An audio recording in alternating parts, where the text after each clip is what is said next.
दोस्तों सारी खबर पाने के लिए चैनल को सब्सक्राइब करें और उसके बाद ऑल नोटिफिकेशन पर क्लिक ज़रूर करें।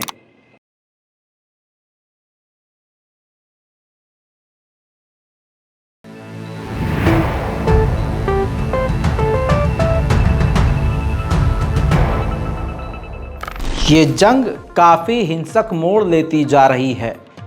इतनी हिंसक हो जाएगी किसी ने सोचा नहीं था। रूस अब कुत्तों का इस्तेमाल करने वाला है। सारी खबर आपके सामने बड़ी डिटेल और सबूत के साथ रखूंगा। सलाम, नमस्ते, सत श्री अकाल। मैं हूं रज़ा और आप देख रहे हैं रज़ाग्राफी का वॉर अपडेट। पिछले 9.5 महीने से आपके सामने हर दिन वॉर अपडेट रख रहा हूं बिना किसी छुट्टी के। इसके बावजूद अगर आप हमारे चैनल को सब्सक्राइब नहीं किए हुए हैं तो सोचिए फिर आप ज़िंदगी में क्या ही करेंगे। आप हमारे नहीं हो सके 9.5 महीने में, फिर होंगे किसके। आगे बढ़ते हैं। पहली बड़ी खबर आपके सामने, ये देखिए ट्वीट। पहले इस ट्वीट में एक रिपोर्ट है और रिपोर्ट काफ़ी बड़ी है। रिपोर्ट कई जगह आ चुकी है। जर्नल हैं ये रूस के और रूसी इलाके के, ये मेयर टाइप पे भी है, मतलब काफ़ी ऊंची पोस्ट पर हैं। इन्होंने कहा है, जो कि ओरियोल नाम का जो जगह है वहाँ पर ये जो है मेयर हैं, वहाँ के ये जनरल हैं। इन्होंने कहा है कि रूस को अपने जो स्ट्रीट डॉग हैं, जो आवारा कुत्ते हैं, उनको ट्रेन करना चाहिए। ट्रेंड करके उनके ऊपर बम बांध के यूक्रेन के टैंकों के पास भेजकर उड़ा देना चाहिए। दोस्तों, इस रिपोर्ट से इतना बड़ा बवाल हो गया है कि आप सोच नहीं सकते। रूस का ये खतरनाक प्लान अगर कोई ऐरा गहरा बताता तो बात अलग थी। यहाँ पर ये बताने वाला एक हाई कमांड ऑफिसर है। उधर दोस्तों अमेरिका ने बता दिया है कि सर्दी की खतरनाक शुरुआत हो चुकी है, जिसकी वजह से दोनों तरफ से हमलों में कमी आई है। ये जंग अब स्लो हो गई है। फिर से रूस के अंदर की एक बड़ी खबर, वजह नहीं पता, लेकिन रूस के अंदर एक बस में आग लग गई। उधर नासा ने बड़ा खुलासा किया है। नासा ने कहा है कि जिन जिन इलाके पर रूस ने अब तक कब्जा किया है, उन इलाके में से 1 बिलियन के गेहूं को काट कर ले गया है। यानी चोरी का इल्ज़ाम नासा लगा रहा है रशिया पर। आपको मैंने बताया था कि यूक्रेन के एम्बेसीज में अलग अलग जगह पर एक लिफाफा मिल रहा है, उसके अंदर जानवरों के बॉडी पार्ट्स, आँख, ज़बान, कहीं कुछ मिल रहा है। और इल्ज़ाम जो है यूक्रेन का, इसका पूरा वैगनर, रूस के वैगनर ग्रुप पर था। वैगनर ग्रुप ने इनकार कर दिया है कि ऐसा काम हम नहीं कर सकते, यह हमारे खिलाफ एक प्रोपेगेंडा है। फिर से वहीं दोस्तों आपको मैं रूस ले चलूं तो रूस के एक बड़े रेस्टोरेंट में फिर एक और आग। देखिए, वजह नहीं बता रहा है रशिया, लेकिन आग लग रही है।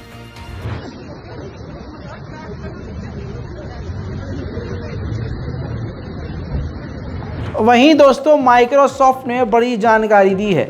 माइक्रोसॉफ्ट ने कहा है कि रशिया बड़े साइबर अटैक यूक्रेन और उसके जो साथी हैं उन पर हमले करने की रशिया और उसके दोस्त कोशिश कर रहे हैं। साइबर अटैक की चेतावनी। बात करें रशिया की तो रशिया में फिर से 6000 से ज़्यादा कोरोना पॉजिटिव के केस पाए गए हैं। इससे पहले भी पिछले हफ्ते 6000 केस थे।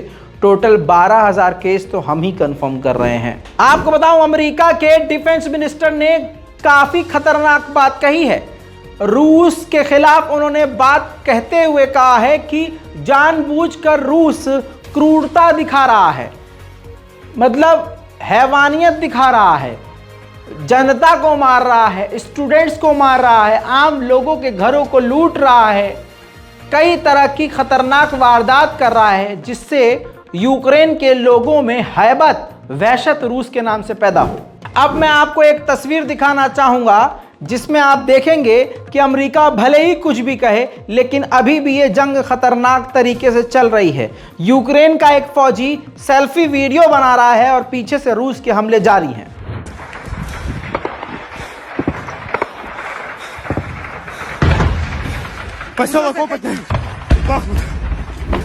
रूस के खिलाफ सभी भौंक रहे हैं। क्रोएशिया ने एक खतरनाक फैसला लिया है। क्रोएशिया एक अलग देश है, उसने व्लादिमीर पुतिन के दोस्त की 200 अरब की याच, उसको जब्त किया हुआ था। अब क्रोएशिया के देश के सरकार ने कह दिया है कि इसको बेच के जो भी पैसा आए वो यूक्रेन को दे दिया जाए। अब फिर मैं आपको रूस लेके चलूंगा दोस्तों। रशिया इस बात को छुपा रहा है, लेकिन रजा गराफी आपको सब कुछ बता रहा है। रशिया के अंदर अब आग आग आग तो देख ही रहे हैं, लेकिन अब धमाके धमाके और धमाके भी सुनने और देखने को मिलेंगे। रूस के निजेतेरेवार्नोस के इलाके में बड़ा हमला हुआ है। नहीं पता कि यह धमाका कैसे हुआ, ड्रोन से हुआ, बम से हुआ, मोर्टार से हुआ, लेकिन इस हमले में रूस के अंदर शहर में 5 लोग मारे गए इस हमले से। देखिए, वहीं ईयू के सभी देशों ने जो $60 पर बैरल का जो प्रस्ताव पारित हुआ है उसको अप्रूव कर दिया है। सभी यूरोप के देश रूस पर प्राइस कैप लगाने के लिए सहमत हो गए हैं, हालांकि रूस पहले ही ठुकरा चुका है। उधर बात करें कनाडा की, तो कनाडा ने ईरान के ऊपर और पाबंदियां लगा दी हैं, ये बोलते हुए कि ईरान ड्रोन बना रहा है और ड्रोन बनाकर वो रूस को दे रहा है। कई सारी कंपनियों पर भी कनाडा ने पाबंदी लगाई है। वहीं दोस्तों, रूसी टीवी ने, जी हाँ, ज़ेलेंस्की को एक छोटा शैतान कहा है। जी हाँ, ये वीडियो यूरोप में वायरल किया जा रहा है। Понимаете, я никогда не думал, что настолько Зеленский осатанеет. Вот Вы правильное слово употребили. Но вот когда вы сказали про сатанизм, мне кажется, что вы глубоко правы. И делать это могут только те, как вы сказали, которые поклоняются совсем другому, хвостатому. врагу рода И человеческого. его, и, к сожалению, Зеленского и его политику поддерживают не только США, а именно благодаря поддержке США вот это происходит в Украине. Это катастрофа. Это просто Но катастрофа. сейчас, Арек, Хочу продолжить эту тему болезненную, очень такую религиозную. एस्टोनिया अलग देश है, इसने $200 मिलियन का डील अमेरिका से किया है और हिमरास खरीदा है। अब आप समझ सकते हैं कि इस जंग में 2 देशों को भिड़वा कर अपने हथियार अमेरिका बेचता है, दूसरे कमज़ोर देशों को डराता है उस जंग को दिखाकर, देखो तुम्हारा भी हाल ऐसा होगा, और वो डर कर बेचारा अमेरिका से हथियार खरीदता है। इतनी छोटी सी बात मैं जब समझ गया तो आप और ये दुनिया क्यों नहीं समझ पा रही है। आंकड़े आ गए हैं, लगभग यूक्रेन में 500 जगहें ऐसी हैं जहां पर पूरी तरह से बत्ती बिजली गुल है। दोस्तों, इस रिपोर्ट को आराम से सुकून से देखिए, इंतज़ार कीजिए, फिर से आऊँगा बड़ी जानकारियों के साथ और लेटेस्ट खबरों के साथ। वॉर अपडेट का ये पहला पार्ट था, दूसरा पार्ट थोड़ी देर में आपके सामने। जय हिंद।